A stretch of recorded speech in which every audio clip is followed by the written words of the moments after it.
Welcome everyone to the outdoor educating program as part of the Wealth Learning TV broadcast channel here on YouTube.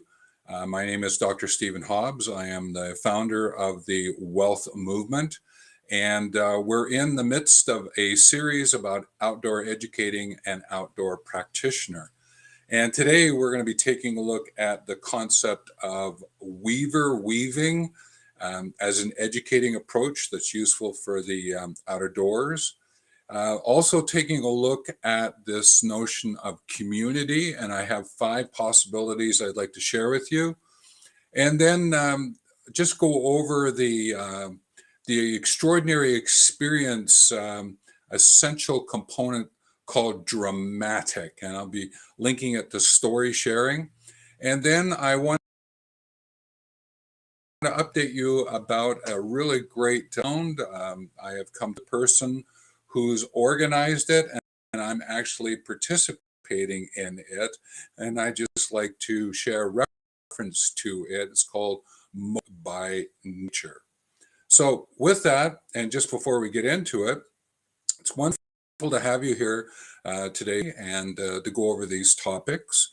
And I encourage you to subscribe to the channel and watch the video all the way through. That helps me to gain some more momentum in the algorithm of YouTube.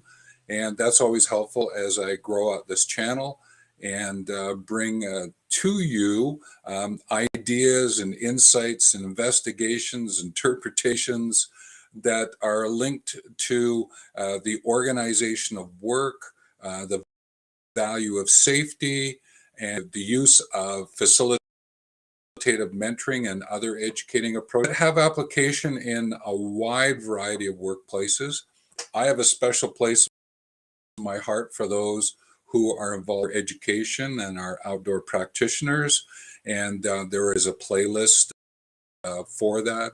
But I'm also sharing insights based on, I guess it's 50 plus years of interacting with all different types of organizations with management and leadership, and bringing those ideas to you so that you can leverage them, possibly even leverage them in your own workplace to improve focus and strengthen your approach to educating as an outdoor educator, as a manager leader in the workplace, whatever kind of workplace that is.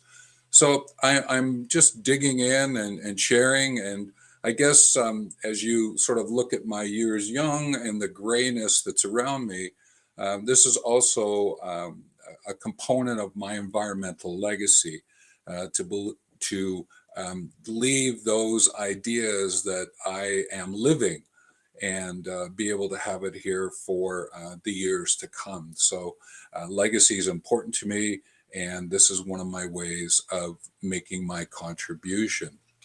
So with that introduction, why don't we get into this notion of weaver and weaving, and then we'll take a look at community.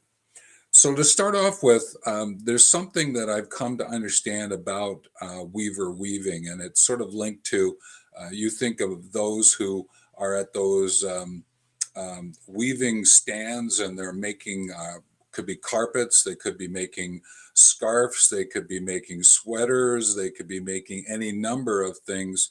And they are in this process of weaving yarns together or fibers together to be able to create something.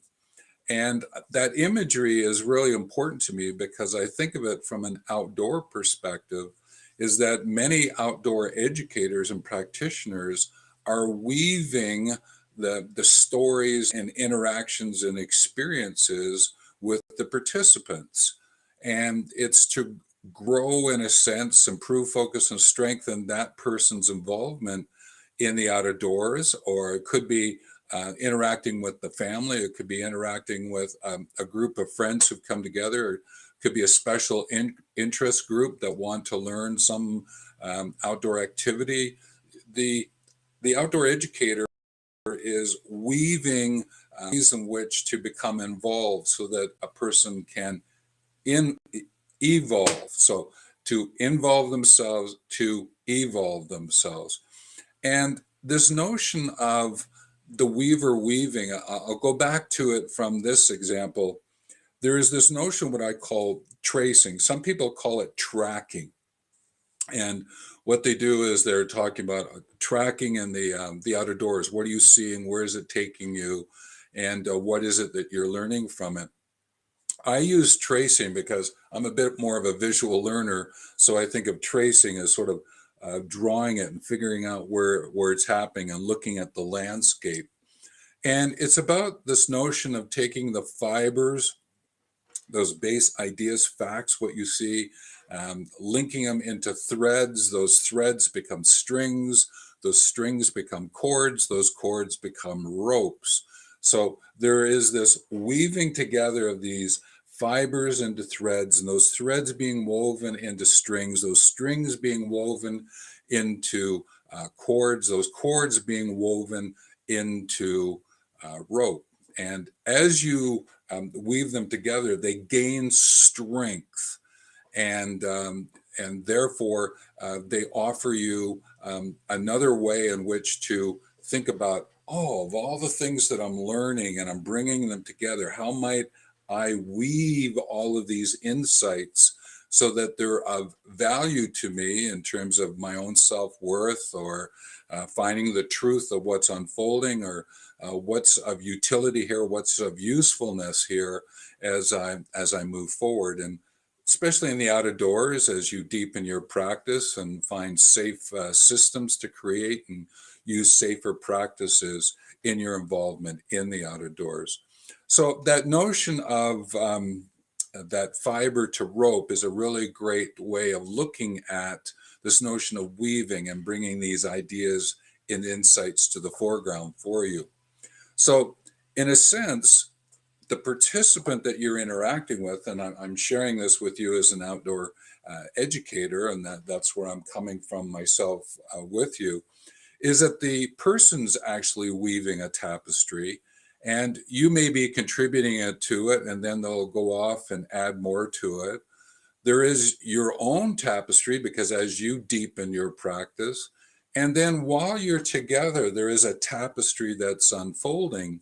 And depending on the commitment and the time that you're together, that tapestry can become quite detailed. And I'm thinking, if you're spending multiple days, maybe hiking together, or maybe you've going on a canoe trip, or over a number of weeks, you are going through activity and interacting with one another, there is just commitment to what's unfolding for you, this notion of the contribution you're making for and with others and for yourself. And just as you look at it as the educator, what you're doing in interacting with the participants.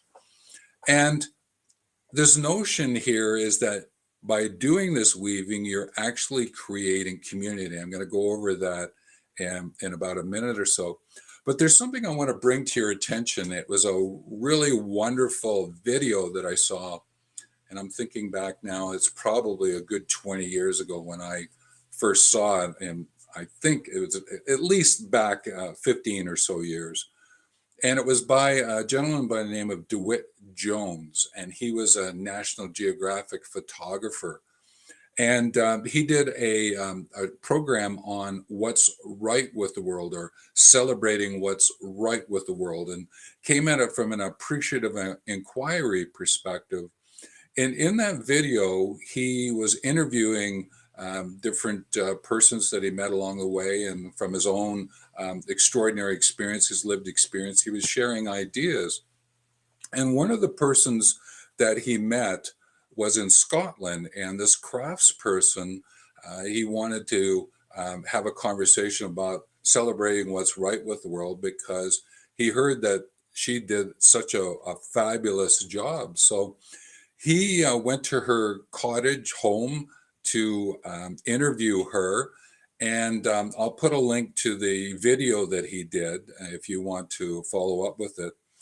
But in that interview, he asked her, because she was doing weaving, and she was at her table doing the weaving with the weaving frame, he asked her, what do you think about when you're weaving? And her first response was, well, I have enough yarn to complete the task. And they both had a laugh in the video. And then she says, well, no, actually, when I weave, I weave.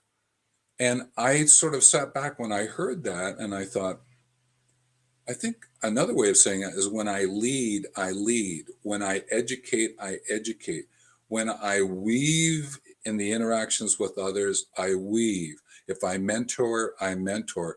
And be very clear and focused on what it is that I'm doing, so that I'm doing it to the best of my ability, my willingness to do it. I'm ready to do it. And it sort of strengthened this whole notion of celebrating what's right with the world. And I've always kept that in mind, is when I weave, when I mentor, I mentor. So I just thought I would bring that together and out for you, so that you might have another place to go look. And I also found the TED talk that DeWitt Jones did. I think it was in Tahoe. And it's there in the show more notes for you as well. And what this does is it leans into this notion of weaving community, weaving the extraordinary experiences that one can leverage for the creation or the co-creation of community. And I wanted to dig into that with you. And first, I'm going to share a little bit about what I understand community to be. And that's sort of like one of the possibilities. But then there's 4 others that will unfold and again, deepen and enrichen your practice as an outdoor educator, outdoor practitioner. So the first aspect of community is this notion of thinking about community is, and you bring up the common unity, is the level of commonness that unifies you. And then you can extend it by, if you think about community communication, you're adding this notion of cation to it, communication about sharing the messages, the way in which you share the messages, the channel. It's also about communications, about coordinating the behavior of others. So when you as an outdoor educator practitioner are in communication, you are coordinating the behavior of others and doing the activity that you're engaged in with the participants in safe ways, using safer practices, engaging the person, involving them in what's happening so they can evolve their practice and learn more about themselves and about the activities that they're involved in. So this notion then of community and communication, let's extend it.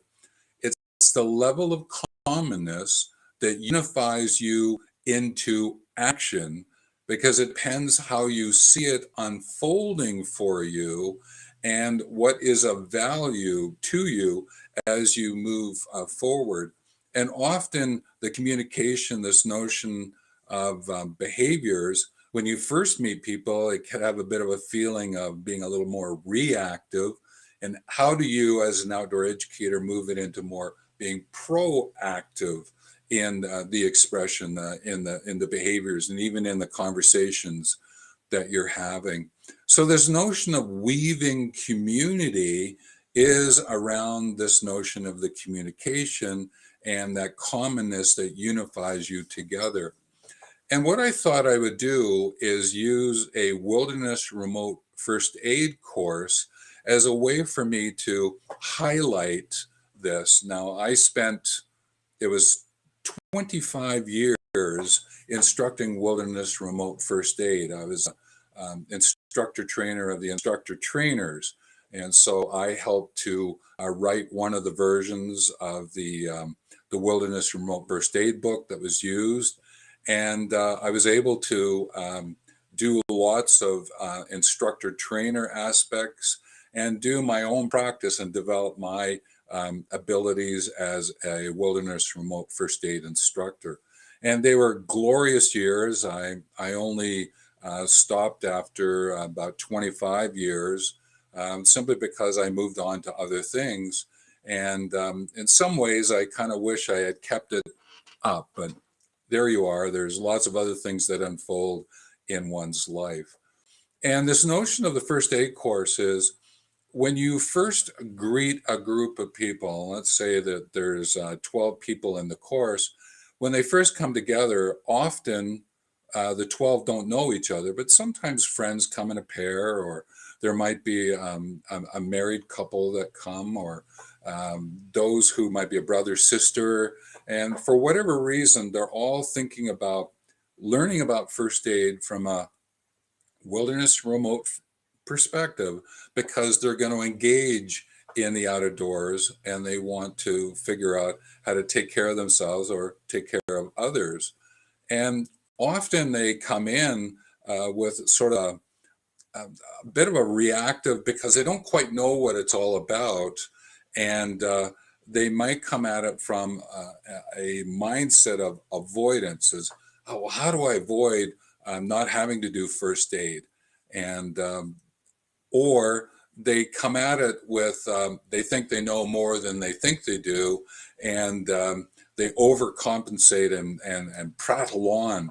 And I sort of get the two mixes when I was in the course, and I had to recognize that they were all coming in as participants, but how could I weave community here? How could I interact with them to unify them to interacting with one another for that short time that we were together? And that was usually about 40 hours in total over a number of weeks, 5 weeks plus a couple of days out. How could I develop this community so that they could then learn together, but also help each other?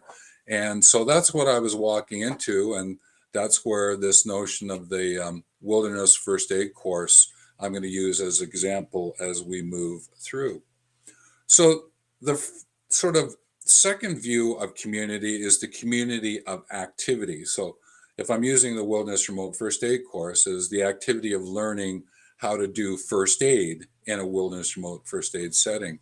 So it involves looking at the activities you're going to learn, the actions that you're going to take, and to be able to then follow them, those that are required and requested. So in the course, because at the end a certificate was being awarded, there were certain required aspects of the course. There was no wiggle room. You have to learn them, you have to follow them. Thinking about like CPR.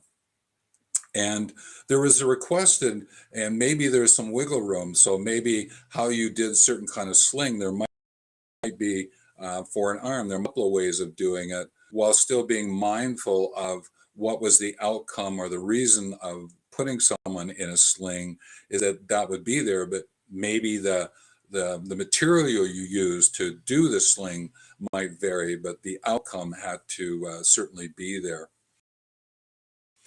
And therefore, what was happening is here to learn those activities, those actions, why they were doing them. So, and often what was, most people would come a comfort zone. They had certain comfort. Maybe someone had taken a first aid course, or they had certain amount of kind of experience. And what I was doing is encouraging them to move into their learning zone, and without sort of saying to them, okay, I'm going to put you into an anxiety zone. In other words, I would push you too far where certainly you would get into being anxious, and that's not what I was doing. So weaving the community of activity was, how could I move them out of their comfort zone into their learning zone and interact in such a way as to nourish what I call a preparation approach, is they start to think about how to prepare for their approach into the outdoors.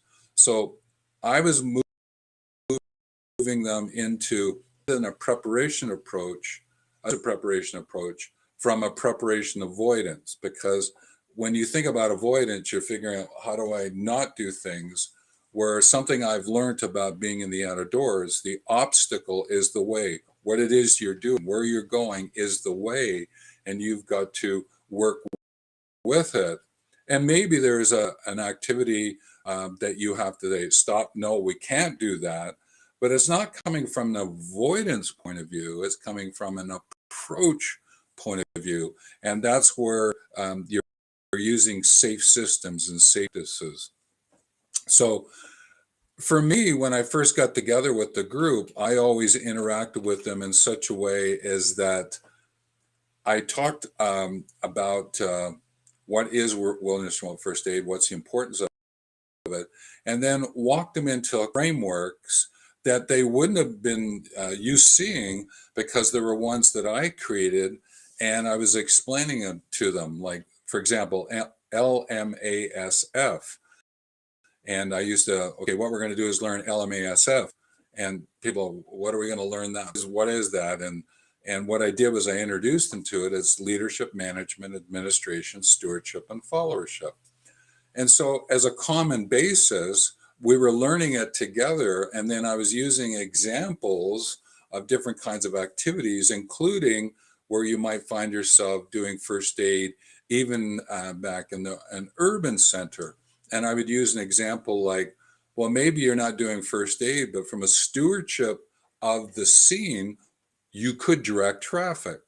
So I was attempting to find ways in which to get them to think about what they were learning and how it would apply to different settings, and then asking them for examples that we would go through, and then using that framework consistently within the course, and especially on the weekend out, so that it provided that sort of baseline seedbed foundation from which they interacted as they move forward. And one of the things that I did was I always brought forward this notion of safer practices at this point. And I use SAFER as an acronym, and I'll share it with you because I think you can see how it was a way in which to bring them into an activity, safer practices, safer activities, safer actions. And SAFER stood for slow down as you're entering, assess what's going on, find out, is there anything that might hurt you, so that as you experienced what's going on and what was the experience that may have unfolded here, what and how would you proceed? So that was how I looked at SAFER, and it was a way for them to slowly move, sort of slow down their steps into the situation so that they could figure out what was going on. So again, that's how I brought them into this community activity, and they started to share and see ways of asking questions in that would help them understand about this community of activity. So I was weaving the group. I was starting this weaving, starting the ideas of how they could interact and co-create community, as well as learning the activities. Now, the next thing that I would take a look at was the community of experience. And this is where I'm asking them to get more involved and to, in some ways, take a few risks to sort of move definitely out of that comfort zone into the learning zone, and maybe explore a little bit about the anxiety aspect of what's happening. Because in the anxiety is also a place where you can deepen your practice and learn, because you're going, okay, hang on, what do I have to learn here to move this? So it can actually be quite a joyful approach, not overdoing it. And that's again from a weaving point of view, and my instructing is how do I bring that out in them? But the notion here is that as you move into this community of experience, you're using briefing into and debriefing out of. So you're becoming more alert to how are you preparing them to go in to an activity, and once you coming out, how do you debrief out of that activity? Because what you're starting to do there is you're starting to help them to develop their prevention backpack, both metaphorically and literally, because one of the things I always encourage is once you stores, even if it's a walk around the park, what is it that you're carrying with you? Even if it's only a light backpack or one of those fanny packs around your waist, so that you had some supplies and material to work with. Even when I go for a short walk around the area in which I live, because I go into nature and into a path that has forest around it, I have to be thinking about, do I have my whistle with me? Oh, do I carry a knife with me? These things. And so I have them on my jacket in my fanny pack, even though I'm only gone for like 40 minutes. Again, preparation approach, prevention mindset. By extension, how does that apply to you and the activities you are engaging in? Now, what's happening here is by getting this preparation approach and prevention mindset in place and weaving it into these extraordinary experiences that you're starting to create, you're in a sense nesting these ideas. It's not like you throw something at them without giving some nestedness that's taking place. And from a wilderness remote first aid point of view, one of the things that I did was I helped people to understand a sequence that you would walk into this situation.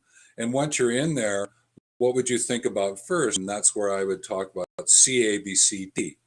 And C was see if there's any C spine, what's the level of consciousness? And that is to get them, okay, taking in what's happening for that person into your airway, breathing, circulation, and then into the dangerous bleeding, and then thinking about shock. That was a sequence that I encouraged them to learn about. And as they got better at that, they just clicked in and they sort of embodied it. It became a meaningful ritual for them. And that's how they approached it as we went through the course. But at first, I had to nest it. And well, okay, is notion of seeing this level of consciousness and the C spine and unpacking that, then moving to A and B, airway and breathing, then to C for circulation, then D for dangerous bleeding. So I was just nesting it so that they see how they're, in a sense, going from one to the other, and they're expanding, and looking at it from this preparation approach and prevention backpack perspective. So it was just really great about what is it I carry with me? How am I thinking about it? And I would go so far as to share what are the three uses of everything that you're carrying with you in your backpack, including the backpack.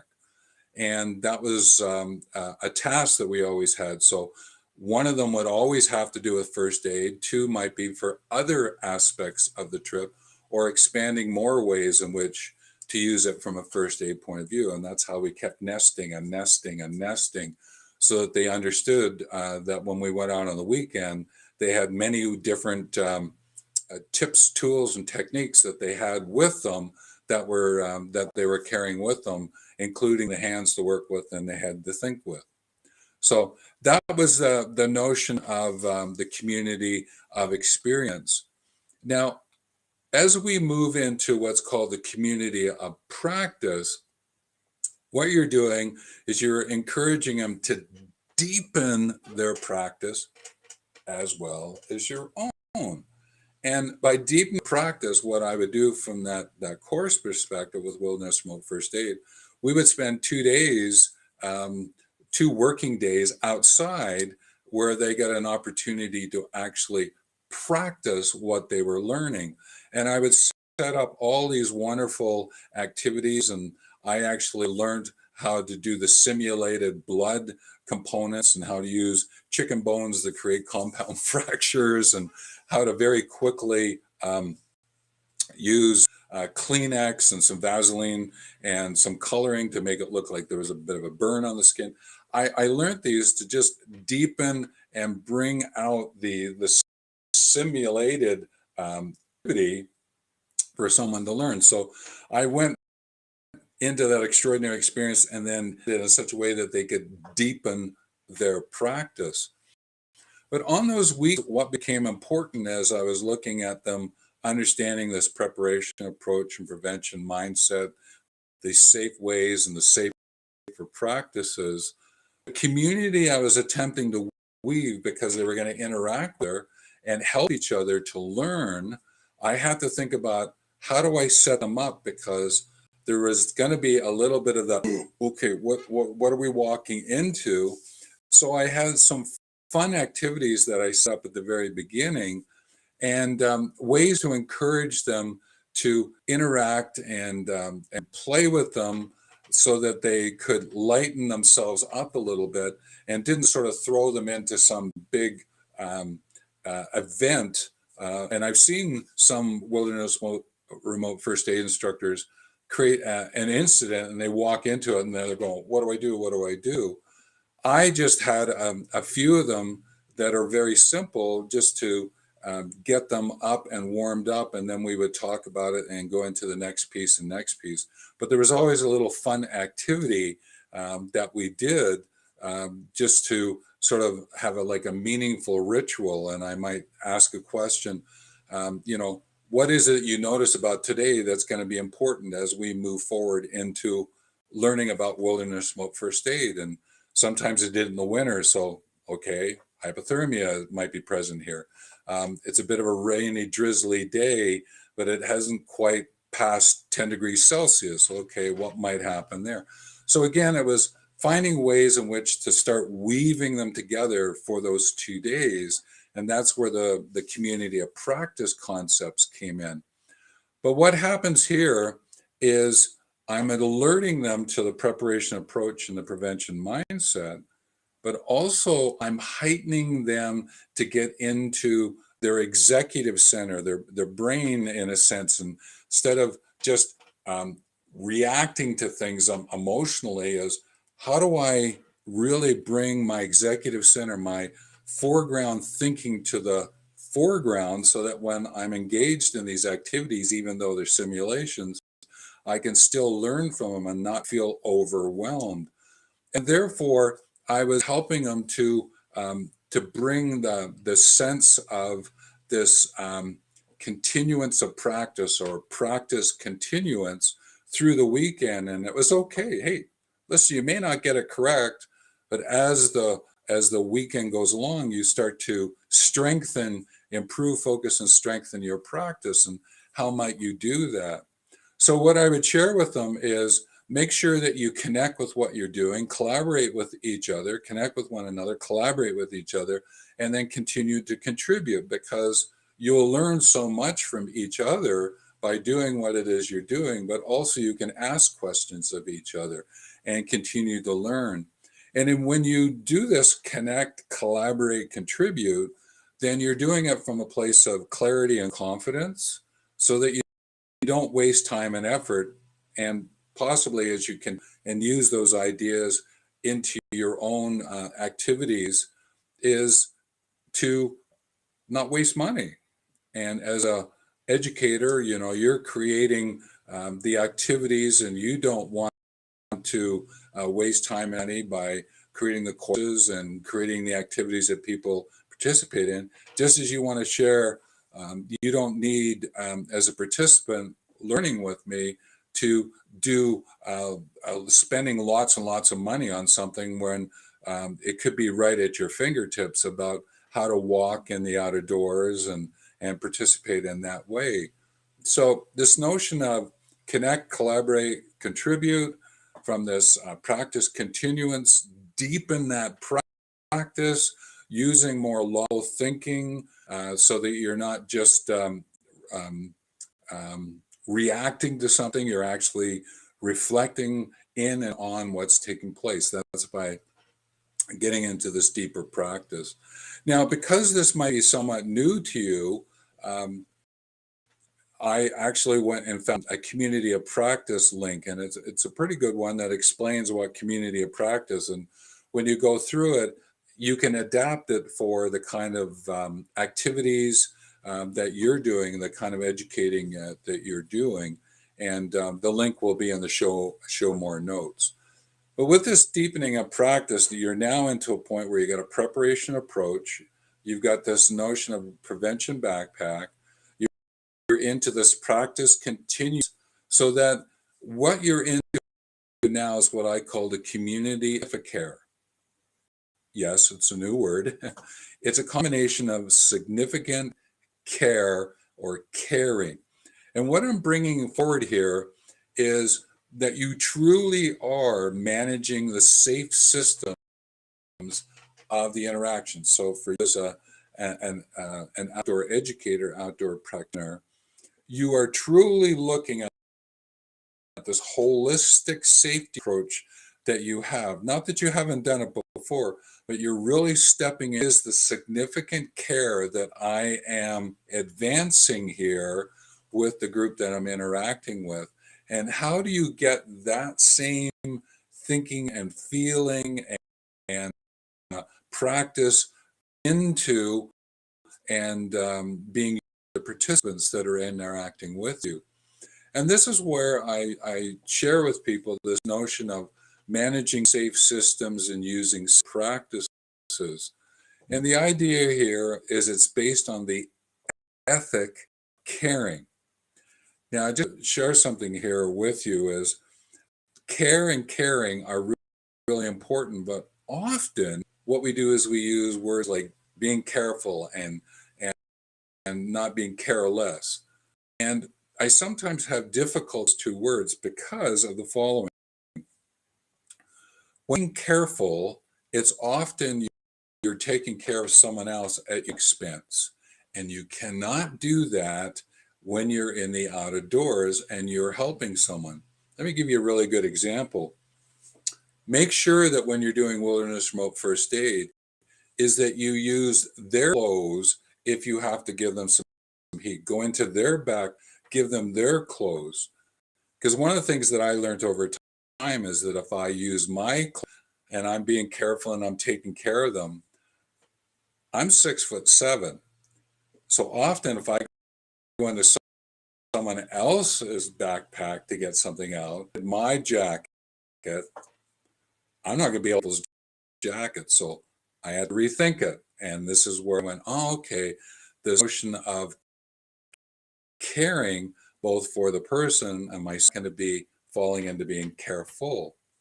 The careless component is when you go to the other extreme and you're taking care of yourself at the expense of someone else. And one of the things that I would be looking at here is that I might be going, okay, they don't really need anything at the moment because I've got help coming, and I sort of lapse from my taking care of them because I want to take care of myself. And you've got to balance off. You can't ignore them, right, to take care of yourself. In other words, being careless to the person. And sometimes I had people, what would happen is I would do sometimes associated with water because I did a lot of whitewater rafting and we would use water-based activities as examples. And people wouldn't sometimes step into the water, right, because they were being careless. Forget about you. I just don't want to get my boots wet. And I would have to have conversations with them because I'd say, even in the simulation, what would happen is if you're in real life, you wouldn't take care of the person. You wouldn't step into the water. I said, oh, yeah, well, I'd step into the water. I said, well, why don't you do that? Learn what that means and then say, okay, what would you have to do to be able to dry out your own boot and take care of your socks? And how would you use that and learn now rather than have to learn in the moment? And they went, oh, I see where you're going with that. And so it was a way for me to help them understand careful and careless using this caring, this significare approach, because whatever you do in the out of doors, you have to really be thinking at it from this significant activity approach that you're going to be doing. This notion of the significance of your preparation approach, the prevention backpack, this practice continuance, and how could I get them to really improve focus and deepen that on that weekend, which then led me to, okay, some of them would just go at it and do what they do. And I would often just sort of sit back. But if I noticed where they might be making a really gross mistake, I would leave it for a little bit and let them see if they could figure it out amongst themselves, or that person could figure it out. But I would also draw attention if I knew that what they were doing would actually create harm, even to the person who was there in the simulation, right? One time, a group forgot to actually pull the person's hand out of the water, and I had to correct that fairly quickly because I didn't want that person to get really cold because their hand was in the simulation. And people would pick up, oh, okay, I forgot, I didn't see that. And I was more concerned with what was happening on the other side of the body. So again, it's thinking it through and finding ways in which to really look at the significance of the situation and what is it that you're going to do, the approach that you're going to use here. Now, that also came about is that I used the evening before we had to do the exam. Remember, we had to do an exam because it was being certified by a body. But before we went into the exam night, I always prepared an evening where they could come and ask questions of the group. Again, remember, weaving community. How can we community of significare and interacting and doing a little bit of fine tuning? Maybe there's something I didn't quite get a chance to go over, to give them an opportunity to ask the questions, because sometimes upon reflection, having gone home and then coming to that evening, oh, right, what would happen here? What would happen here? Sort of the so what else, now what kind of questions would pop up. So I always provided that opportunity for them so that they could, again, in this notion of deepen their practice, but at the same time, figure out ways in which to get at that significare and really bring it into a whole, so that when they went to write their exam, they had a more insights and ways in which they brought their thinking together and really helped themselves along. So I'm hoping that wilderness remote first aid example helps you to understand this notion of community, the community of activity, community of experience, community of practice, community of significare, and how they are nested in themselves, and what that can do for you. Now, again, you can be very clued into how you become adept at adopting any of that or adapting any of that. And I leave that with you. Now, one of the other things that I've been talking about in other videos are different considerations about extraordinary experience. And the one I wanted to go over today is dramatic. And I'm bringing it up because with extraordinary experiences, often there could be a trigger and a prompt that could set someone up for how they experience that extraordinary experience, which then helps you as an educator, an outdoor educator, reflect on what would you do to be able to assist that person or assist the group. Again, this notion of weaving community. The notion of trigger here is that often there might be a mental spark. Something happens that drives your attention to that something. Something happened over here. And what might happen is a prompt response, an alarm might come to the surface.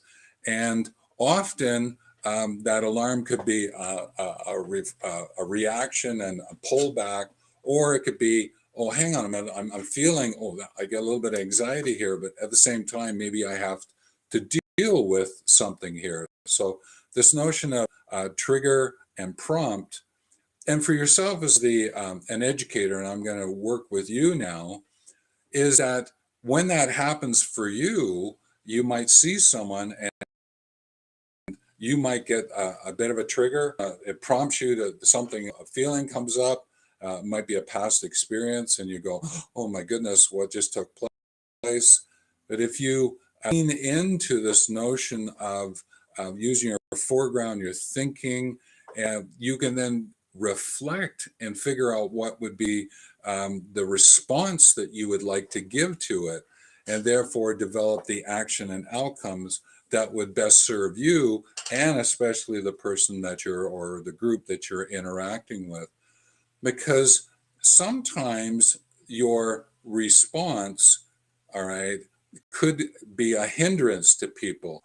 And I've seen instructors yell at people because they saw something, and I'm going, that's not the way to necessarily do it. Sort of that carrot and stick kind of idea, versus what can you do with the group so that you bring it from a help perspective, and how do you couch it maybe in a cognitive, what would happen here, and you ask the person questions, or use a social context to be able to bring the way of dealing with it for you with them, so that everyone is going to get into this notion of I'll call it a win-grow situation. So again, thinking about it from that perspective.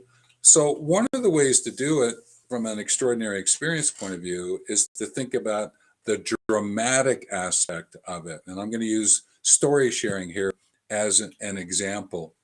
So from a dramatic point of view, you're attempting to look at, how can I bring considered attention to something? How can I get someone to notice it? How can I make it a little bit more sensational? And stories is a way in which to bring that forward.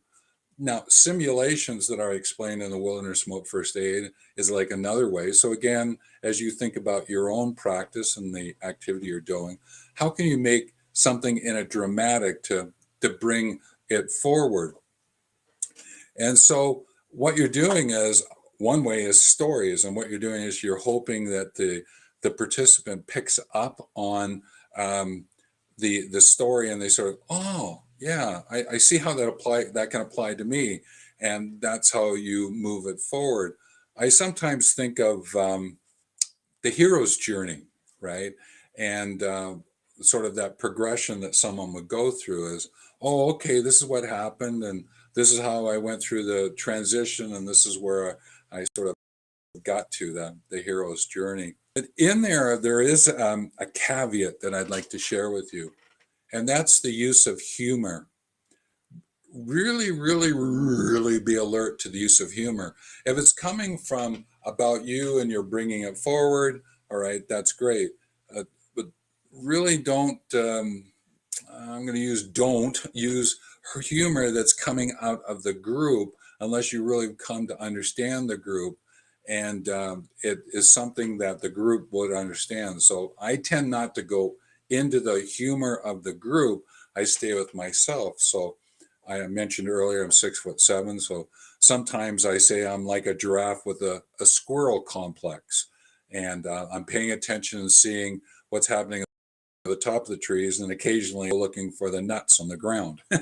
And so I sort of liken that to what's happening is that some people look at the big picture, walk into a wilderness remote first aid setting, look at the nuts, looking at what's happening, and they actually then get hurt. And so that's when I use my own humor and look at myself and bring it in with the story. So I just bring that to your attention. Now, what happens here with stories as well is really pay attention to the kind of stories you're bringing to the group, and really look at will the story trigger something in them that you don't necessarily want to bring forward. And also, you don't want to trigger in with that story as the person go, I could never ever do that. That's not something I would ever want to learn. And really pay attention to, is the person hiding some feelings, right? And that you might be picking up on it. You can see there's a bit of a trigger because of the story, and you have to pay attention to that so that it doesn't continue on and become a hindrance to you. Because you want the person to advance with you because of the story, not to retreat away from you. And I'll give you a good example is I was sharing a story about canoeing, and we were learning about the canoeing, and what happened was we tipped over, and the person spilt out and got caught in the gunnels of the canoe, and we had to do a little bit more of a rescue than first thought, versus the person just getting out from underneath the canoe. I was sharing that as a way to illustrate is, all right, how do you fall out of a canoe. And before that, what we do is tip the canoe. And I just saw this one person just tip a canoe. What? And I went, oh, hang on a minute. Too quickly into that story without bridging it and finding a way to nest it. And so I had to sort of do a little retreat and as well. We had gone through an exit activity like we're going to do now. And so when it actually happened, and I just extended the story.